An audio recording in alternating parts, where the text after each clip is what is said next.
Estamos de regreso en JNE Noticias. Vamos, por supuesto, con lo anunciado. Estamos aquí en nuestro estudio con el doctor Óscar Urbiola, ex magistrado del Tribunal Constitucional. Bienvenido, doctor Urbiola.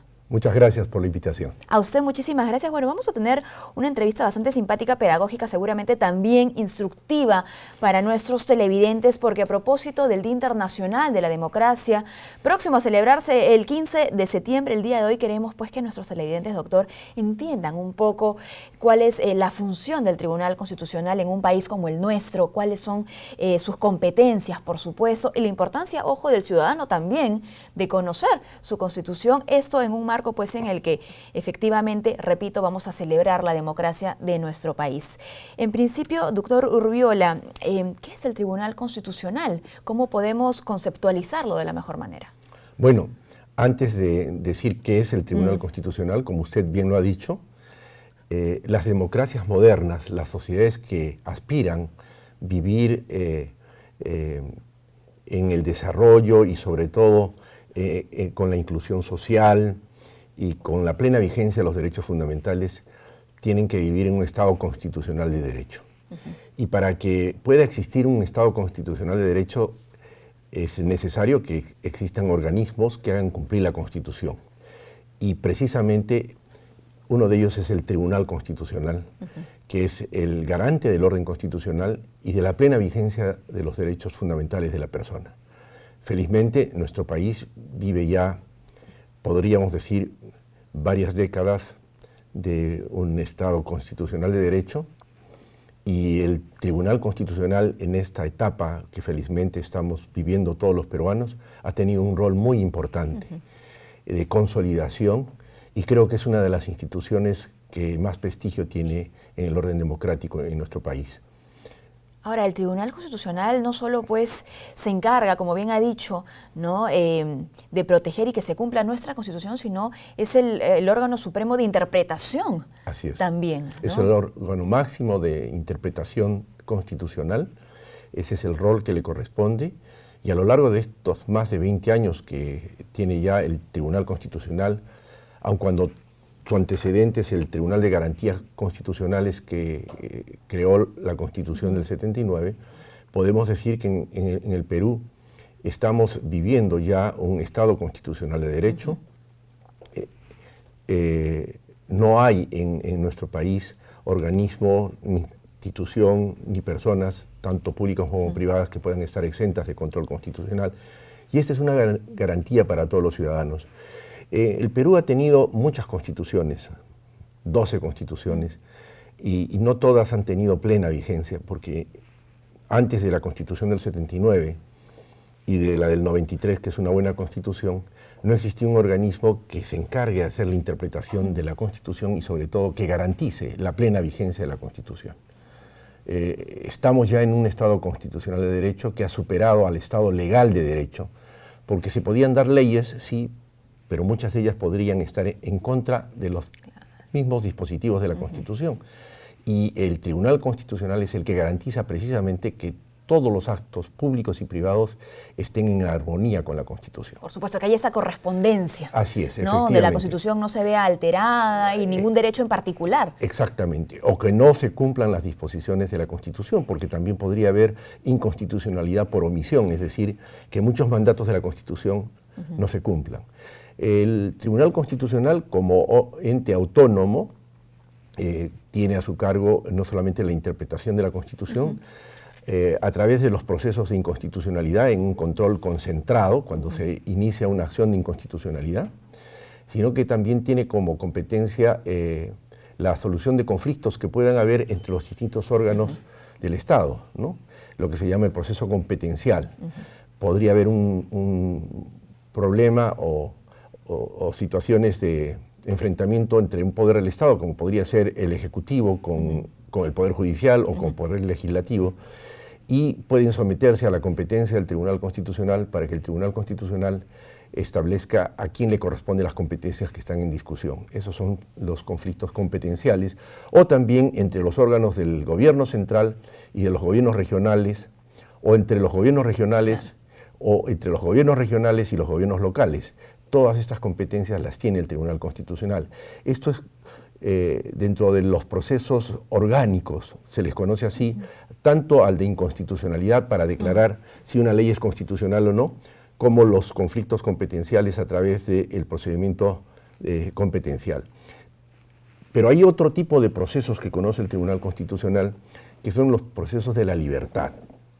¿Cuáles son? El amparo, el habeas corpus, el habeas data y la acción de cumplimiento. Estos son procesos que son vistos por el Tribunal Constitucional en última y definitiva instancia. Y compartimos la responsabilidad en la solución de estos conflictos con el Poder Judicial, que conoce de estos mismos procedimientos en primera y segunda instancia. De tal manera que los jueces del fuero ordinario son también jueces constitucionales en este tipo de procesos, donde quienes acuden en las dos primeras instancias ante el Poder Judicial son los ciudadanos comunes y corrientes que reclaman, por ejemplo, algún aspecto que puede haber violado su libertad o el derecho de propiedad, o algunos otros aspectos que están consagrados en la Constitución como derechos fundamentales y constitucionalmente protegidos. Ahora, entendemos pues que el cumplimiento de todas esas funciones, por supuesto, trae como consecuencia, ¿no?, la garantía del orden constitucional dentro de un país. Y yo creo que sería importante hacer paralelos, por ejemplo, con otros países, porque acá los peruanos de repente damos por sentado, ¿no?, el orden constitucional en el que vivimos y no miramos hacia afuera, ¿no?, lo que está pasando en Venezuela, por ejemplo. Claro. En realidad nosotros los peruanos debemos estar satisfechos por contar con una institución como esta. En otros países existen a veces nominalmente. Usted ha citado el caso de Venezuela. En Venezuela no tienen un tribunal constitucional como el nuestro, como una institución autónoma. Es una sala constitucional dentro de la Suprema Corte de Venezuela. Pero ya estamos viendo lo que ha sucedido con la Suprema Corte de Venezuela, de tal manera que ahí es una situación muy particular en la que lamentablemente no están respetándose los derechos fundamentales de las personas, y ojalá hacemos votos porque Venezuela pueda retornar por el camino de la democracia y de la libertad. Por supuesto. Ahora, dentro del orden constitucional, no solo las instituciones, no solo los sectores, en fin, y los poderes tienen pues que respetar nuestra Constitución o hacer que se respete nuestra Constitución, sino también cuál es el papel del ciudadano, ¿no?, el que está al frente de la institución, y cuántos de nosotros estamos también interesados en conocer nuestra Constitución. Efectivamente. El Estado constitucional no existe por el solo hecho de que tenemos una Constitución. Se necesita otro ingrediente fundamental, que existan herramientas procesales, como el caso del Perú, un código procesal constitucional, y debo señalar aquí que el Perú fue el pionero en el orden procesal constitucional. El primer código procesal constitucional que se promovió en el mundo ha sido el peruano. Otros países nos han imitado. Por lo tanto, tenemos esa herramienta procesal, pero al mismo tiempo es necesario otro ingrediente, que vendría a ser la de las autoridades, que hagan cumplir las normas constitucionales y las cumplan también. Pero por otro lado también están los ciudadanos, que no solamente deben exigir derechos, sino también tienen deberes. Entonces nuestra Constitución, si bien reconoce los derechos de la persona, también exige que los ciudadanos deban tener deberes, ¿no? El deber, hasta el deber de estudiar, el deber de ejercer los derechos ciudadanos oportunamente y puntualmente. Hay muchos deberes que tiene el ciudadano. Es necesario que en un país donde se vive en democracia, el ciudadano tenga conciencia constitucional, es decir, que sienta de que la Constitución tiene plena vigencia y obliga a todos por igual. De tal manera que un país que viva conscientes de que la Constitución es la ley de leyes y que se tiene que cumplir y hacer cumplir, es un país que va a tener las condiciones para poder desarrollarse política, social y económicamente. Ahora, sin duda hay esfuerzos de diferentes instituciones por acercar la Constitución al ciudadano. Desde el Jurado Nacional de Elecciones, por ejemplo, el Fondo Editorial lo hemos visto en entrevistas, en la Feria Internacional del Libro, ¿no?, a través de sus diferentes publicaciones para escolares, para universitarios, para, en fin, para quien desee pues informarse sobre la Constitución. Pero algo muy importante que usted mencionó es sobre el cumplimiento de esta y cómo responden nuestras autoridades, ¿no?, dando el ejemplo. Efectivamente, es muy importante que se genere esa conciencia constitucional no solamente para conocer los derechos, también para conocer los deberes y cumplir esos deberes efectivamente para poder vivir en una sociedad moderna y democrática. Es necesario también, ya que este programa tiene un carácter pedagógico, señalar que el Tribunal Constitucional como órgano autónomo, que es la última y definitiva instancia en los procesos de la libertad y la única y definitiva instancia en los procesos de inconstitucionalidad y competenciales, está conformado por 7 miembros, todos elegidos por el Congreso, por un periodo de 5 años. Quiero recalcar que la elección por Congreso a mí me parece que es la más adecuada si la comparamos con otros países y con otros tribunales constitucionales. ¿Y por qué es la más adecuada? Pese a que últimamente hemos visto que a veces el Parlamento demora cierto tiempo para elegir a los sucesores de los magistrados que han cumplido su mandato. El Parlamento debe elegir a nuestros magistrados del tribunal porque el Parlamento es el depositario del mandato popular. Y los magistrados del Tribunal Constitucional necesitan recibir por la vía del Parlamento ese mandato. Es una cadena al final, ¿no? Exactamente. ¿Por qué? Porque el Tribunal Constitucional tiene la facultad de derogar una ley cuando la declara inconstitucional. Y para derogar una ley se tiene que tener el mandato popular. Por lo tanto, la elección de los magistrados del Tribunal Constitucional por el Parlamento Nacional es el más adecuado. ¿Tiene sus dificultades? Sí, como cualquier decisión política.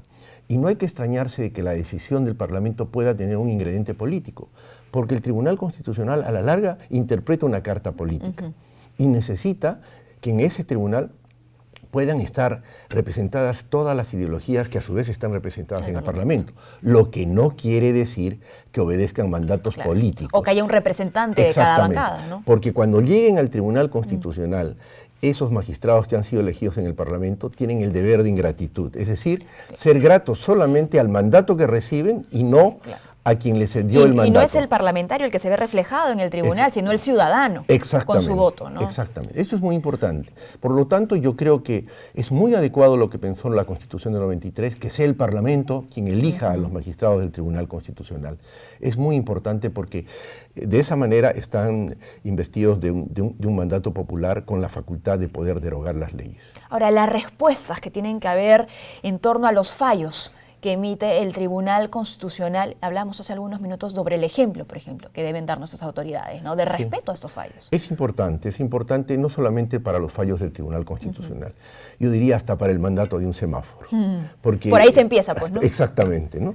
Porque el semáforo es el símbolo, en todo caso físico, material, de la autoridad, que en todo caso está representada por las luces que permiten ordenar el tráfico y que en todo caso es la expresión de un reglamento de tránsito. Esa es la autoridad. Nosotros, los ciudadanos, tenemos que conducirnos de una manera que no sea necesario tener que ver a un policía en la esquina o a una autoridad, sino porque la autoridad está representada por símbolos. Eso es lo que generalmente es necesario que se recalque en un sistema democrático. Y me encanta que lo ponga en ese ejemplo, ¿no? Porque creo que no hay manera más sencilla de decirlo, ¿no? Porque en nuestro país también, ojo, tenemos un reto que nos incluye a todos, que es el respeto por la autoridad, que no tiene que ver, ojo, con un grupo parlamentario ni con el Parlamento en sí mismo, sino todos. Exactamente, sí, efectivamente. En esa tarea, ya para ir finalizando, doctor Urbiola, ¿cuál cree usted que serían las tareas pendientes, ¿no? O digamos, las acciones pendientes para el cumplimiento de esa tarea, como ciudadanos, como autoridades? Yo creo que es importante que todas las instituciones puedan, como lo está haciendo el Jurado Nacional de Elecciones, de difundir no solamente la legislación que pueda estar relacionada con el mandato que haya recibido la entidad, sino empezando por la Constitución, en cursos cívicos, en todos los niveles de educación, y también preparar incluso a los profesionales del derecho y a los ciudadanos en general para que cumplan sus obligaciones y también puedan exigir el reconocimiento de sus derechos. El Tribunal Constitucional, felizmente, a través del Centro de Estudios Constitucionales, que actualmente está dirigido por el doctor Carlos Ramos Núñez, un excelente magistrado y catedrático, está cumpliendo a cabalidad esta función, desarrollando cursos, diplomados, y también con la difusión, por ejemplo, de la Constitución para los niños, que es importante que los niños desde la primera edad empiecen a tener una familiaridad con la Constitución, que viene a ser la carta básica y fundamental de toda sociedad democrática. Bueno, pues muchísimas gracias. En esa misma línea, estamos contentos de que haya estado aquí con nosotros para compartir esta información, para llevar este conocimiento tan básico, fundamental, ¿no?, para el televidente, para el ciudadano peruano. Hemos conversado con el doctor Óscar Urriola, ex magistrado del Tribunal Constitucional, presidente del Tribunal Constitucional también entre el 2013 y 2015. Muchísimas gracias. A usted las gracias. Hacemos una pausa y retornamos con mucho más aquí en JNE Noticias.